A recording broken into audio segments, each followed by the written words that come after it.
فوز النادي الاهلي النهارده في دوري ابطال افريقيا في الدور التمهيدي 1-0 خارج الديار. الشوط الاول الاهلي كان منظم وكان بيلعب كرة كويسه وكان في نوعا ما شكل للنادي الاهلي. الشوط الثاني تراجع النادي الاهلي بدنيا والاداء كان سيء الشوط الثاني، بس هو يعتبر فوز معنوي للنادي الاهلي في ظل ان دي اول مباراة خارج الديار واول مباراة للمدرب الجديد. محمد الشناوي اداء ثابت، ياسين مرعي بسم الله ما شاء الله ونستنى منه تطور، ياسر ابراهيم اداء ثابت وربنا يبعد عنه الاصابات. محمد هاني انتقدناه كتير على اداؤه، بس السنه دي محمد هاني عامل اداء ولا اروع. احمد نبيل كوكا ما اقدرش الومه.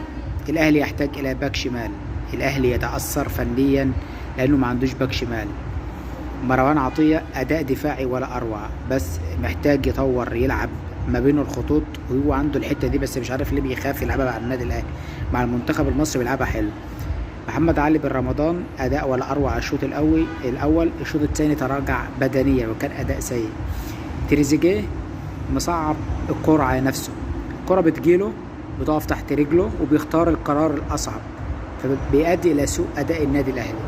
اشرف بن شرقي بحس ان هو مظلوم، اللي هو معهوش باك شمال هجومي زي علي معلول او سيد معوض او يلعبوا مع بعض، وهو كسول في لعبه. زيزو اداء ولا اروع، فوزه بقاله 3 سنين ما لعبش في دوري ابطال افريقيا، اداء ثابت. محمد شريف الاول ربنا يشفيه وما تكونش الاصابه كبيره، بس محمد شريف انا ما اعرفش هو ليه بيلعب على جراديشار. محمد شريف اداؤه سيء خالص السنه دي وبعيد عن مستواه.